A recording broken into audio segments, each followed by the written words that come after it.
Faith doesn't exempt you from problems.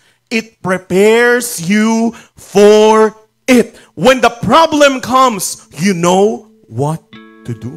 Kapag ba ikay may pananampalataya, hindi ka na magkakaproblema. Kapag ba ikay may pananampalataya, hindi ka na magkakasakit. Magkakasakit ka pa rin dahil ikay tao. Magkakaproblema ka pa rin dahil ikay tao. Ang pananampalataya, hindi yan ibig sabihin exempted na tayo sa mga problema, sa mga sakit. Normal lang yan sa tao. Ano ang ginagawa ng pananampalataya, mga kapatid? Inihahanda tayo para sa mga panahon na kailangan natin ito. Katulad ni King Hezekiah, mga kapatid, kaya siya binigyan ng pananampalataya para pagdating ng panahon ng pagsubok, alam mo kung ano ang iyong gagawin. Amen. Doon yung mapapakinabangan yon, mga kapatid.